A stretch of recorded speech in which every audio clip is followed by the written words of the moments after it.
ماسوی ماس بیدار که بخورینی ما خورده نکس بریدم اما دمان بروز ای دوتر مورده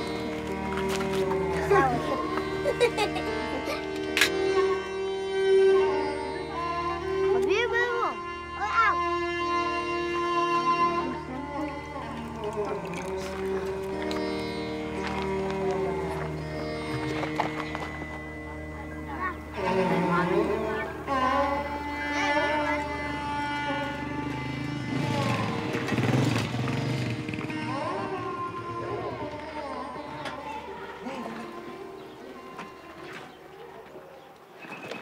سلام صبح بخیر خوبین؟ چه خبر؟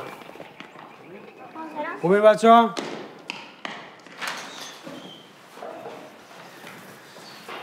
این گشت بردن؟ گشت بلند کن بنویس 215 صدگان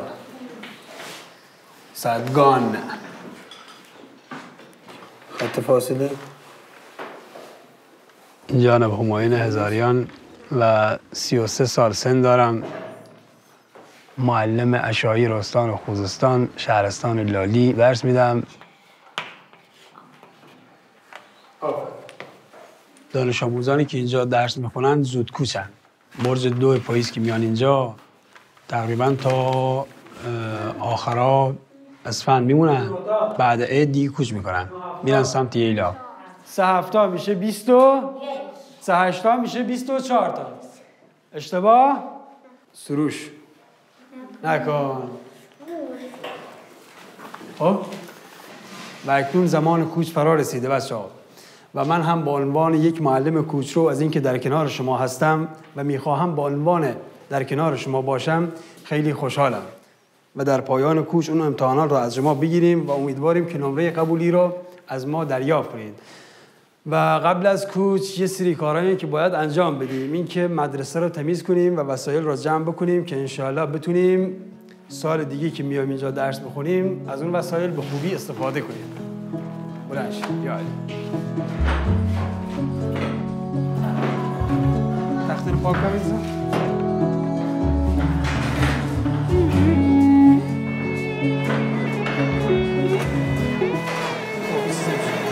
گچانه جمع بکن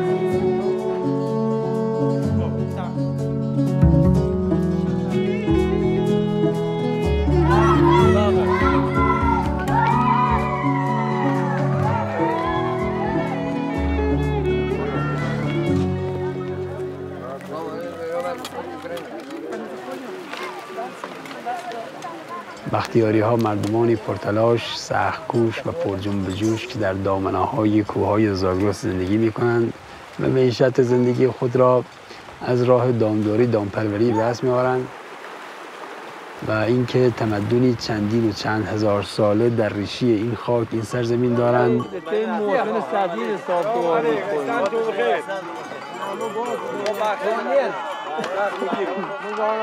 سلام علیکم. یالا جان خوش آمدید خوبی سلامت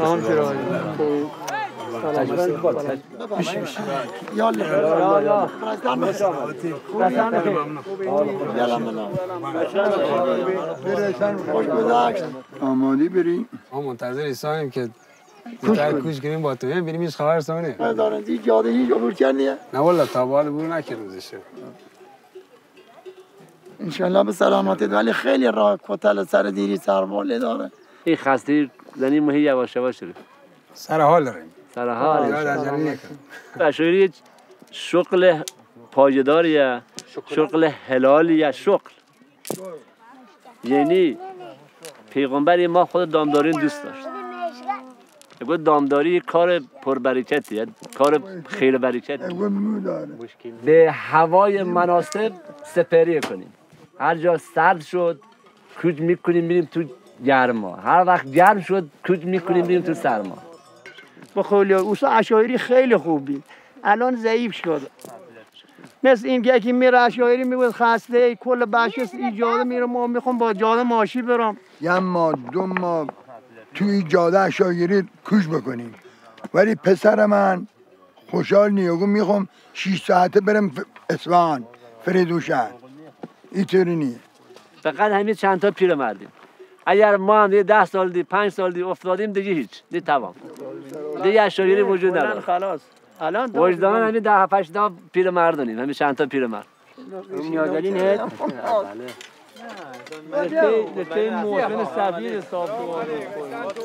ما حدود 3.5 میلیون بختیاری داریم که حدود 90% در شهر زندگی میکنن، 10% اشایر کوچرو هستن و اون 10% هم شاید چند هزار تاشون باشه که کوچ میکنن.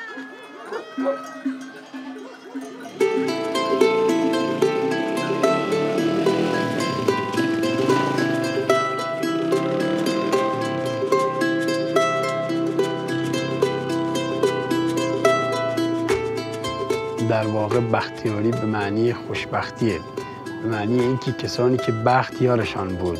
در اینجا یه شعری میگه که گر ایران زمین بختیاری نداشت، گمانم که از بختیاری نداشت.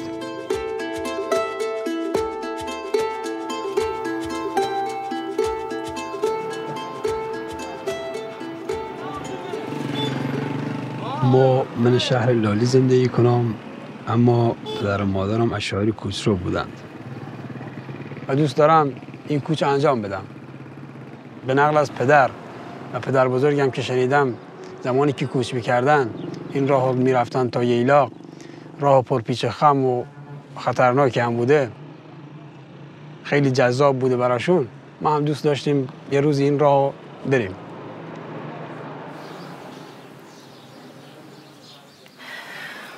چند روز طولی کشید؟ چند روز 20 روز طولی کشید. چون آنتن نیده هر چند زنگ میزنی گفت مشترک مورد نظر در حال کوچ است. ادامه میرم نگیدم خدایی که سرما نخوری، حواست به خود دوه. انشالله به سلامتی ببین، سلامتی عمل خدا کمک زود بکنیم. نوار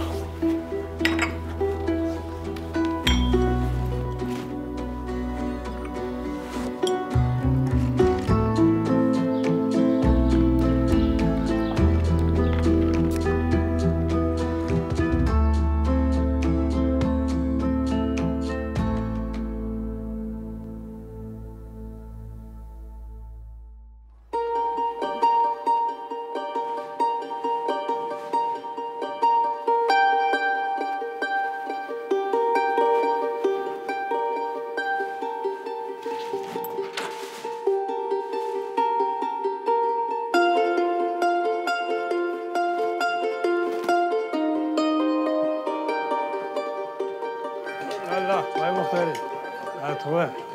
سلامتی؟ قربانت، چه خبر؟ چی؟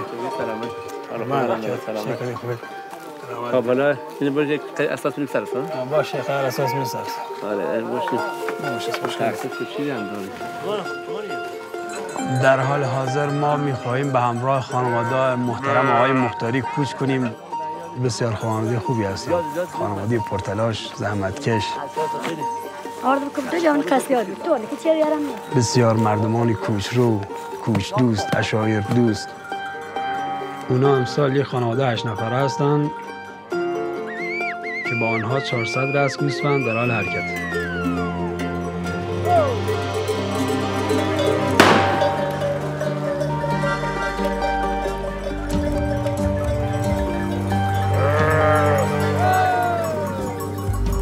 بالاخره داریم بریم.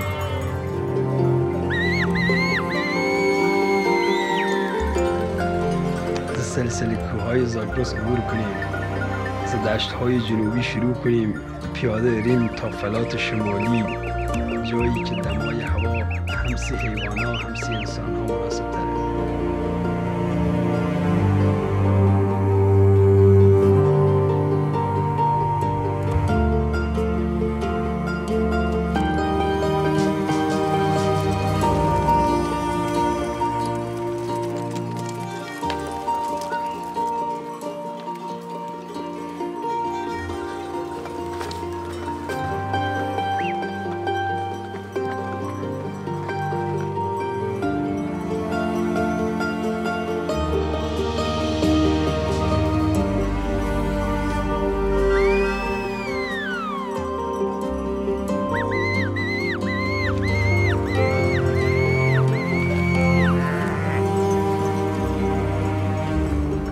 او در این واقع رنگ را ببین رو در الان ببین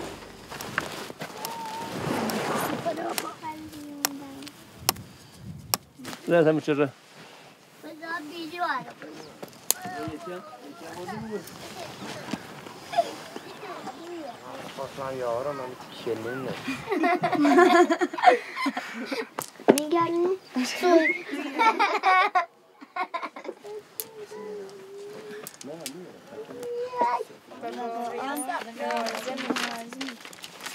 از اینکه در آینده میخواهید چه کار شوید؟ این اشاره نیست؟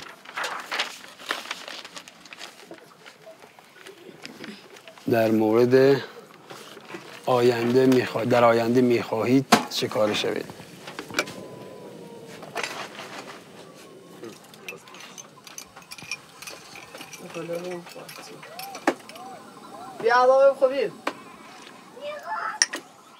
خیلی خوبه بچه هامو درس بخونن، اطلاعات درست حسابی داشته باشن، ز مملکت، ز قانون، ز کشورامون خبر داشته باشن که یه اطلاعات کاملی به ارزش داره برامون.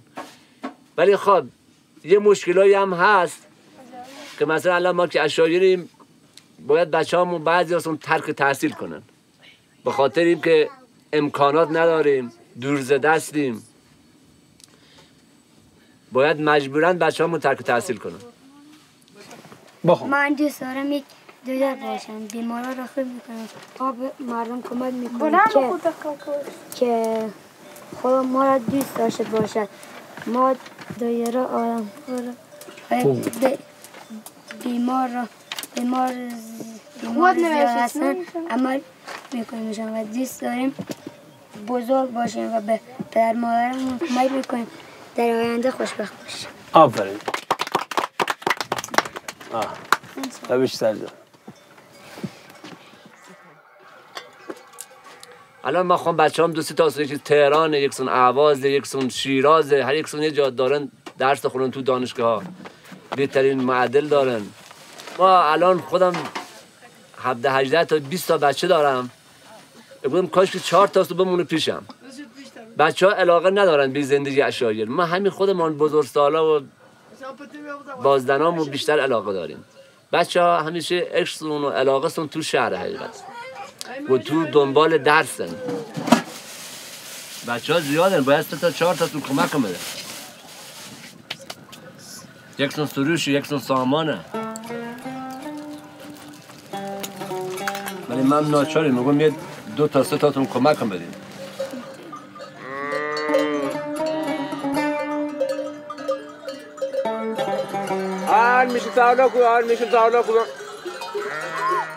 مدرسه اشاری ما داریم تا پایه 6، ولی برای ادامه تحصیل باید بریم شهر، که البته ما که اشایریم مثلا کسی ناریم بریم شهر که واقعا واسه ما سخته، مثلا ما گلمون باید راه کنیم بریم شهر. ولی من که به دلیلی که با هم اشاری بود میخواستم کمکش کنم و با هم قبول نکردم. مثلا میگه آقا همه رفتن درس خونن، تو باید بمونی کمکم کنی. من الان دوم دبیرستان دارم میخونم، هیچ وقت هم سری کلاس مثلا حضور نشدم، فقط یه صورت غیر حضوری، فقط مثلا میخوندم خودم تنهایی کتابا رو بدون هیچ معلمی و موقع امتحانات میرفتم امتحان میدادم. برای که رفتم اصفهان و برگردم دستور دارم امتحان بدم. من دوست داریم درس بخونیم، ما خودم آرزوهایی داریم سر مثلا بریم ادامه تحصیل بدیم، سر اشایری بکنیم.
صبح زود مثلا ساعت 5 صبح باید از خواب بیدار بشیم. شاید اصلا صبحونه گیرمون نیاد بخوریم تا بیایم حیونا رو بار کنیم، را بیفتیم، مسیر رو باید ادامه بدیم.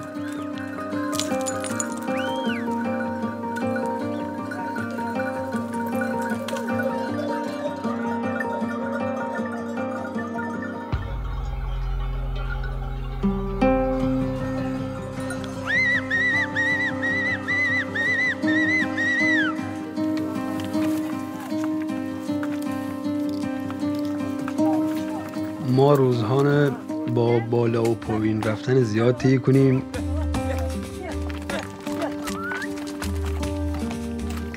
گذر این کوه ها خیلی خسته کننده است.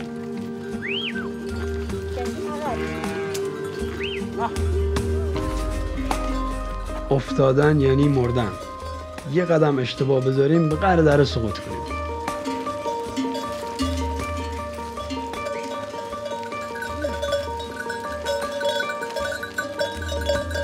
ما مجبوریم سری راه بریم. بعضی وقتا حتی 3 نهار هم توقف نکنیم. ما آب نداریم، مجبوریم آب داخل بشکه‌ای هم کنیم. گاهی اوقات بشکه‌ها سوراخ بون و ما کل آبمون از دست دادیم.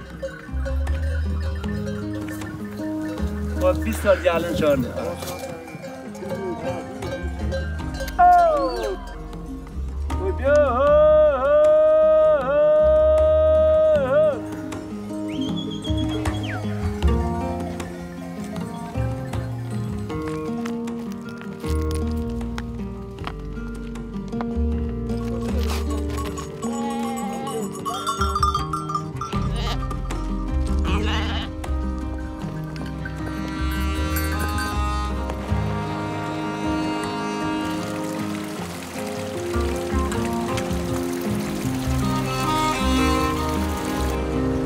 بچه های این خانواده خیلی خوبن. زندگی اشایری بخش از تاریخ سوان و همه در بین همین کوه ها متولد شدن.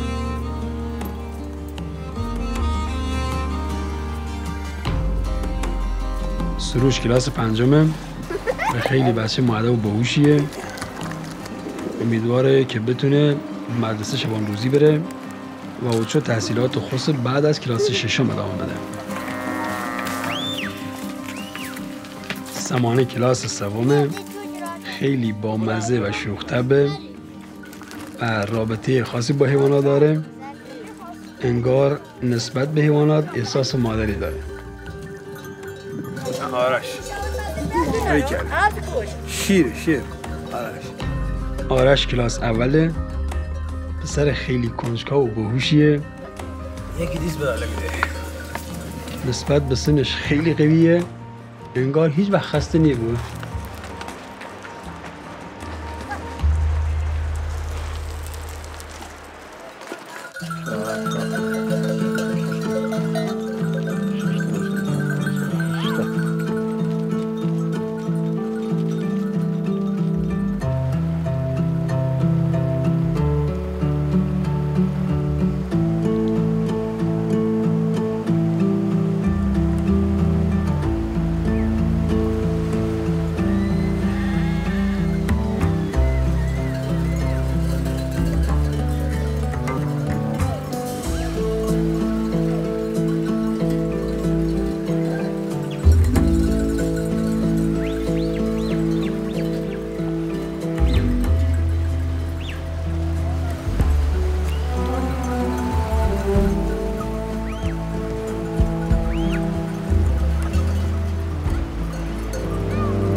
ما من را با خانواده های اشایری دیگه هم ملاقات کنیم. آخرین بازمانده خانواده های اشایری که هنوزه با گله‌های خود پیاده به سفر ادامه میدن. اینا معتقدن که این اودیسه که سال به سال تکرار بود سی گله خیلی مفیده و حیوانان با راه رفتن قوی تر بون و ترند چراغ غنی که من مناطق مرتفع رشد کنن لذت ببرن.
راه بسیار دشواری رو اومدیم. پاهمون درد گرفت. بچه‌ها خسته شدن. نمیدونم با این خستگی میتونن ادامه بدن، نمیدونم نمیتونن ادامه بدن. پاهمون بیشتر درد میکنه. انقباض گرفتن. کوه کمر بیشتر پا درد میاره. بالا پایین، سرازیری، سراشیبی خیلی داریم، خیلی رد کردیم.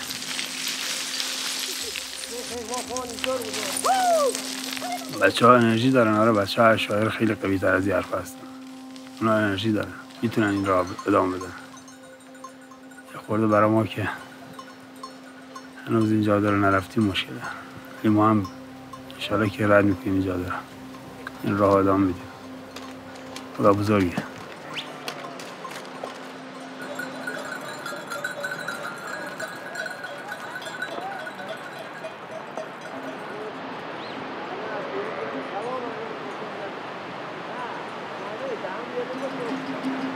خیلی سخت، امروز خطریه. باید حواس خودتون جمع کنین، یکی به زمین نخوره، خلاص خدا نخواست پد بزنیم این دریا. یعنی تمام بزغالان داره آب میبره، آب کوچیک. چیز آگیابی سخت داره. که بلیتونی چنه؟ بلیتون الان ها گرمه، بلیتون. من گلتره، چون من گلتره های چوسی دارم، من گلتره نمیتونم.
رو کلا ما رو یاد اون گذشتگانمون نیاکانمون میندازه که چه راههایی رو میرفتن، چه سختی‌هایی رو میکشیدن تا به مقصد برسن، تا برای گوسفندان خود چراگاه تازه پیدا کنن و ما هم داریم اینا رو تجربه میکنیم و این تجربه به ما درس‌های زیادی میده.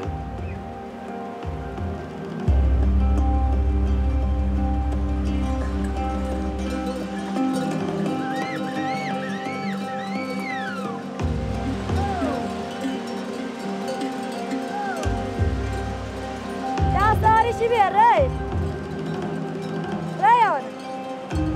آرشی بیار نبود را بیفته با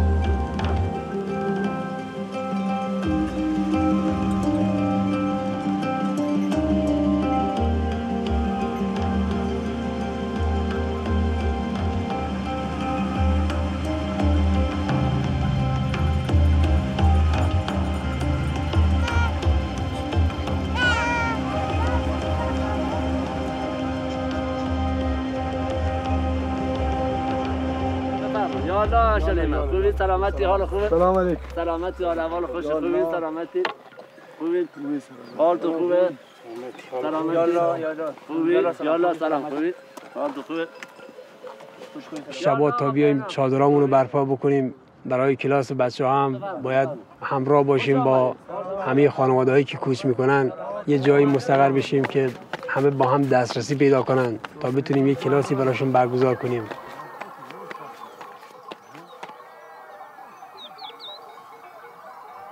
سلام. بله بفرمایید. سلام. خوبین؟ بفرمایید بشینید. خیلی خوش آمدیم این کلاس. چه خبر خوبین؟ واسه که نوابین کوچ کردین ها؟ شما هم که دفتر بهتون بدم با هم بتونین کار بکنین.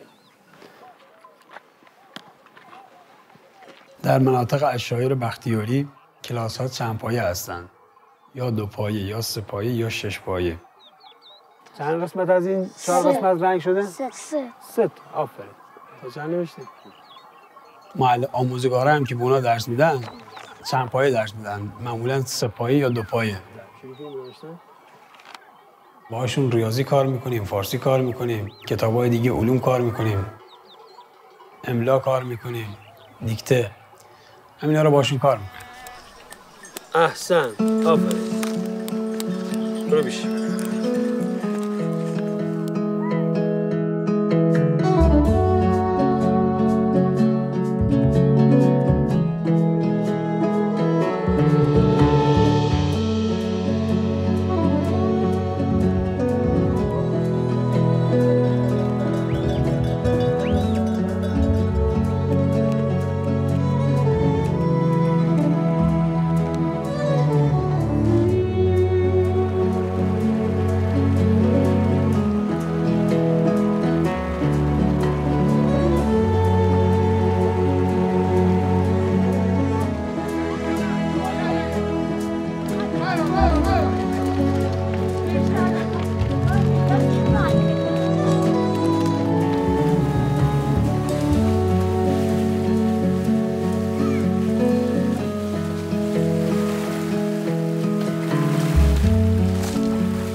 هفت تا سی کم کنیم چند تا بود؟ 3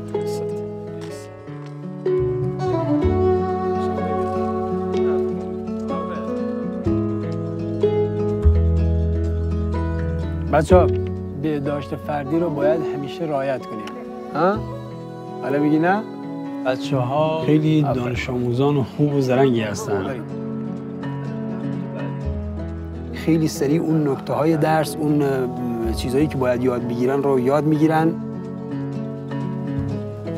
با همه کاری سر کار دارن، همه کار میتونن انجام بدن. مثلا در نگهداری گوسفندان، در چیدن مثلا علف هایی که داخل کوه ها رشد میکنه، گیاهان دارویی.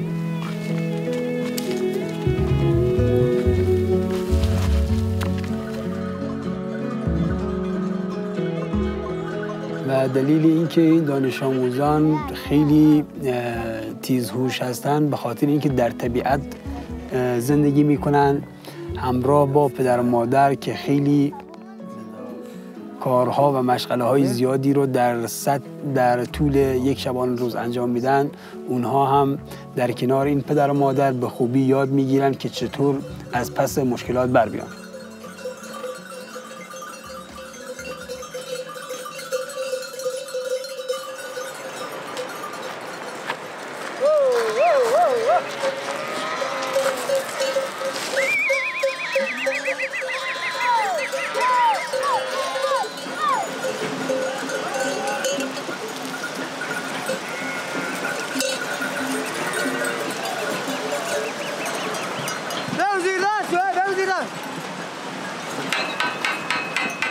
خدای صبر و حوصله‌ای که اینا دارن فکر نکنم هیچ انسانی داخل شهر داشته باشه. مثلا در طول یک روز ما 20 کیلومتر الی 25 کیلومتر راه میتونیم پیاده بیایم که همین مسیر رو میتونیم با ماشین در طی نیم ساعت طی کنیم. درسته؟ و این خودش نشان از صبر و حوصله زیاده. ولی اینا همون 20 روز تحمل میکنن با همه این مشکلاتی که وجود داره، با همه سختی‌هایی که در طول مسیر،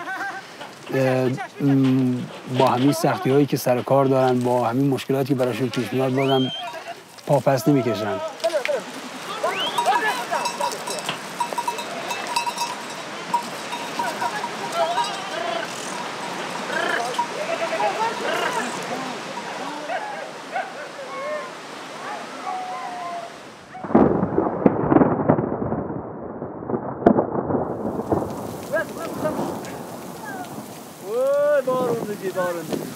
بچه ها نوان ها؟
هرون بشورین من درم دارم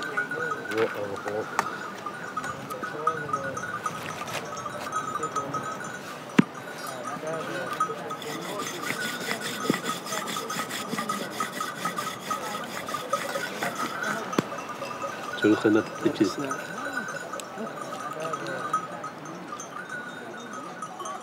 زنان و دختران عشایر خیلی در کارهای خانه خیلی زرنگن.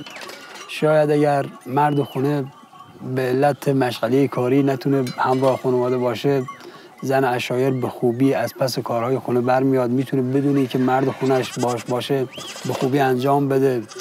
یک زن عشایر واقعا به اندازی میتونم بگم 10 تا مرد میتونه کار بکنه. واقعا قویه، خیلی قویه، از لحاظ جسمی، از لحاظ ذهنی.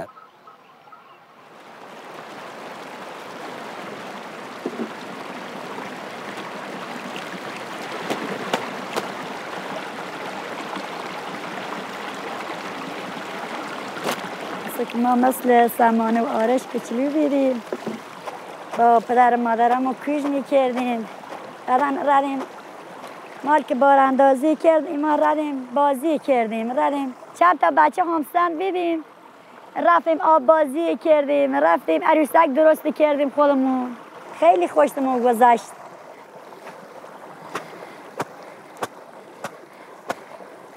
و کل این خانه زنها بیارن یک زنها خمیر کنن نو پزن غذا درست کنن ظرف بشورن آب بیارن هیبه بیارن مثلا بچه سون شور بکنن لباس سون بشورن زنها وظیفه‌شون که این کاران انجام بدن وقتی که این کاران همه انجام بدن دی خسته ایست در میره بعدا زمین مال باره کنن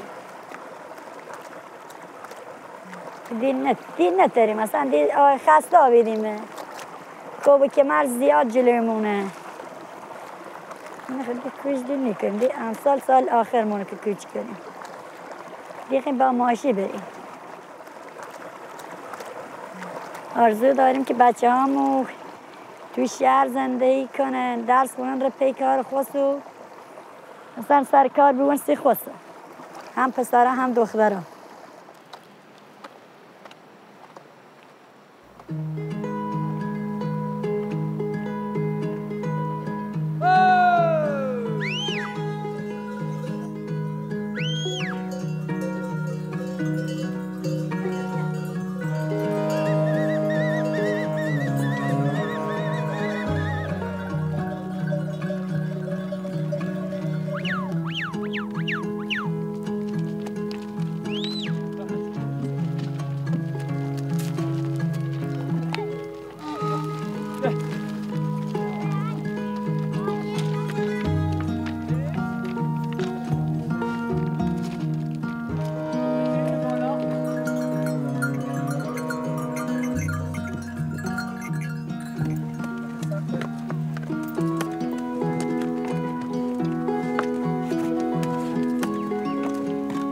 رسیدن به مقصد ما واز 20 کوه رد بویم بعضی زهنون حدوداً 4000 متر ارتفاع دارن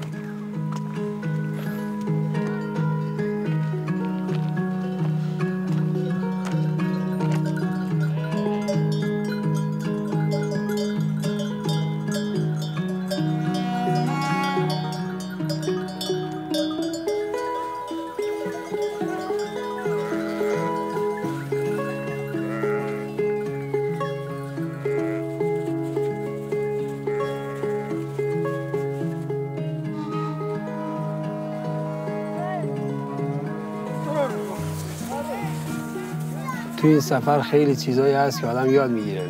اول از همه چی فداکاریه. زندگی همش مشکله.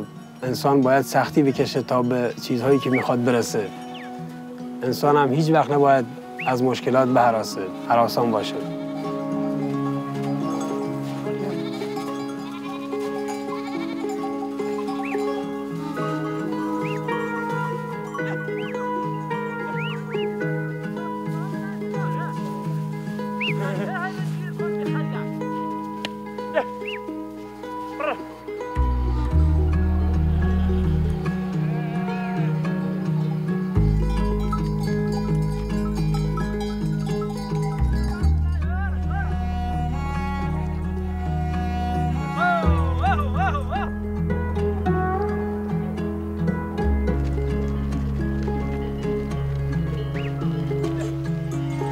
من هیچ وقت فکر نمی کردم یه روز بیام در کنار عشایر یه کوچی انجام بدم که خیلی تجربه ها به من یاد بده، که خیلی تجربه ها رو یاد بگیرم.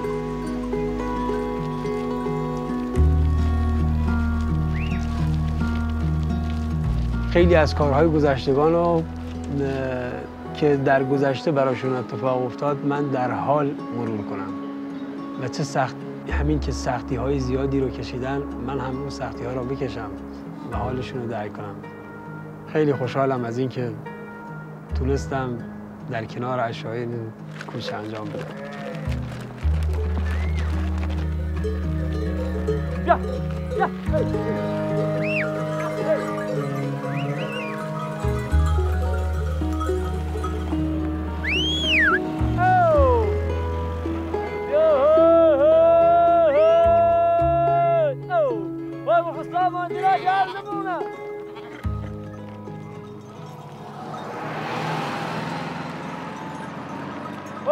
یواش با.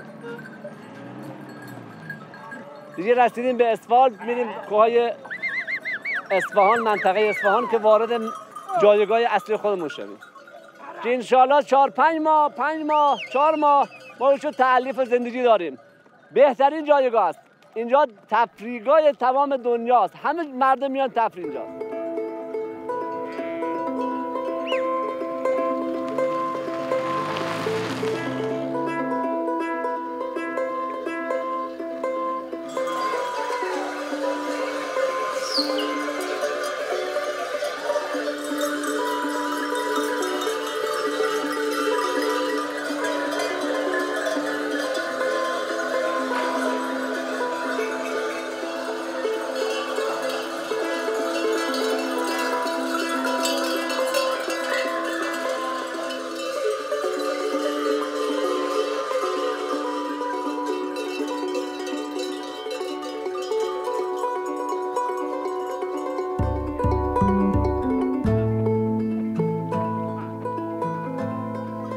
دیگه رسیدیم به سلامتی.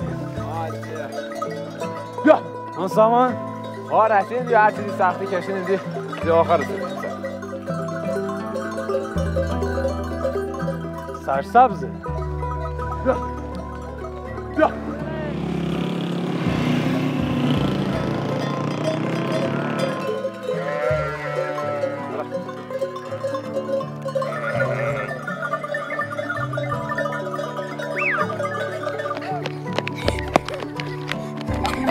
جادی آسفالت را که دیدیم فکر کردیم دیگه مشکلات ما به پایان رسیده. در ضمن اینکه اینجور نبود و ما تازه مشکلات جدیدی بایستی باشون دست و پنجه نرم کنیم.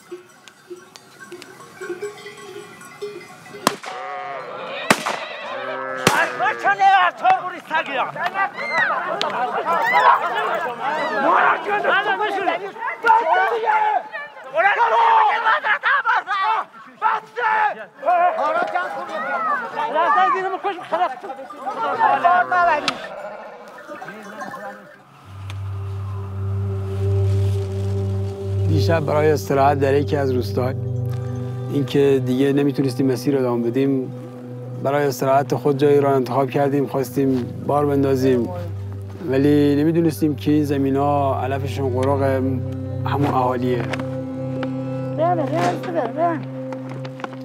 و 2-3 تا از همون اهالی اومدن با ما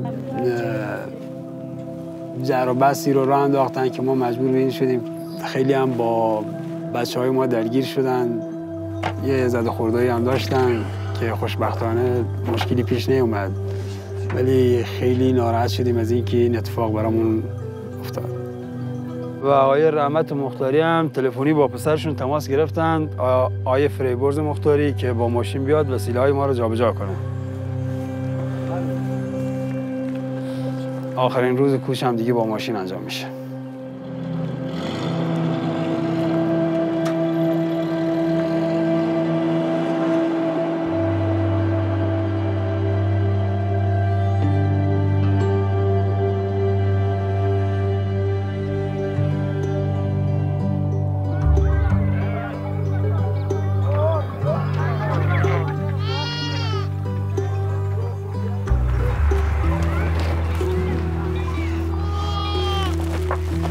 Ya para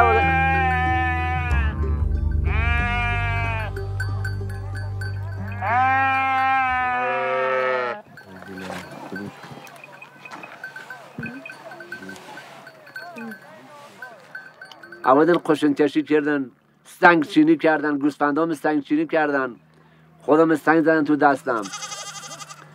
ما 5 تا استان دور زدیم، از این آبادی بدتر ندیدیم. ما خدا شاهده با هیچ کسی بد نیستیم، با هیچ کسی ایجاد مزاحمتی درست نمی کنیم. حتی میتونم با گرگ کوک در بیابون گرده باز رفیقی کنم، ولی که علیکی مردم میان مزاحم میشن. جر برای میشه میشه پس جوردید.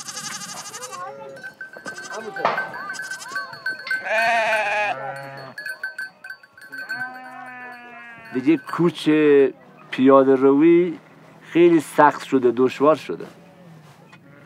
با ماشین راحت 5-6 ساعت ایاب زها بکنی، یا میری قشلاق یا از قشلاق میری ایلاق. حالا یک کرایه میری ولی یه روزه، اگر فشار بد میای یا اذیت میشی یه روزه، فقط بخاطر یه باری میزنی یه باری خالی میکنی.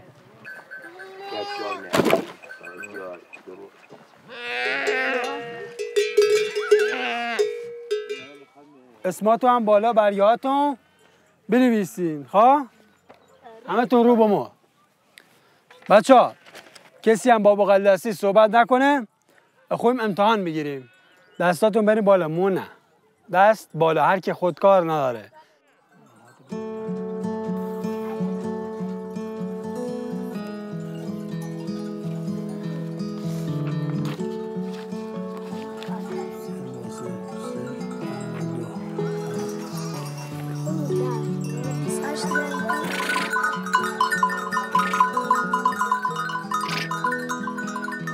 ما امتحان داریم تو گوستون پشتی من ما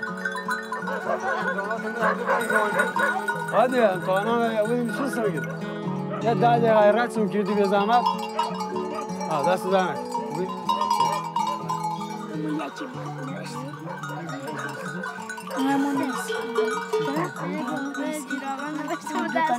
ما 2 تا نوشت. یه سال من بچه ها امتحان تمومه بخواه.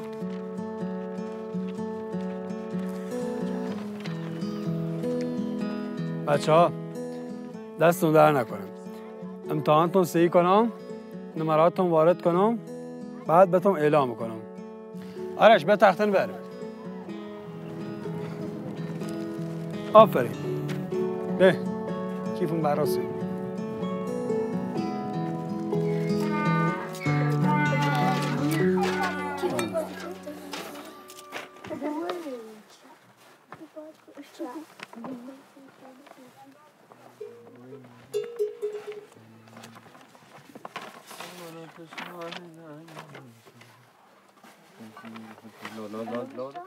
آفرین سروش، باریکلا. آرش مختاری. بیشم چه؟ آرش باریکلا آرش. آفرین آرش. آرش هم خیلی خوب.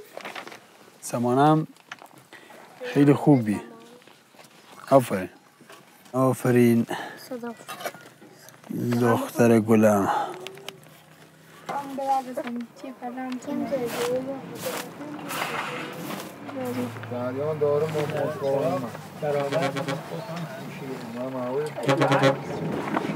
آقای مختاری با اجازه ما خدمت تشریف برین به سلامت خیر. ببخشید پیش ادام سر لال کنین. خیلی زحمت بتون دادیم. ما بخشید زحمت چش این همه راه دور دراز تشریف آوردید. ما خدمت کردیم. خیلی خوشحال بودیم که همسفر بودیم. ما با اجازت با بخشید ما زحمت بتون دادیم. دست در نکن. دست در نکن ریان. دست مال دست آقای زاده معلم تو ماش کن. ماشاءالله با اجازت. دست آقا سامان. به سلامت. سلامت خیر. یه امتحان خیلی خوبی بدی با نمره 20. با اجازت. با اجازت.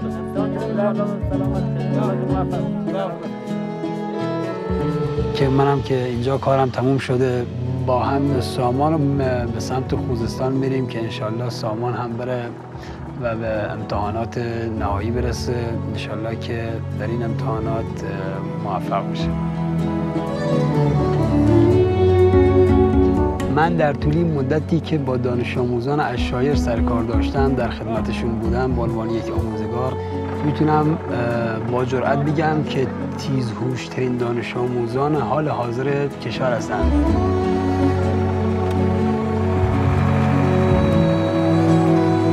امیدوارم که این بچه‌ها به رویاهاشون برسن و آینده شادی داشته باشن و امیدوارم که شغل مورد نظرشون پیدا کنن.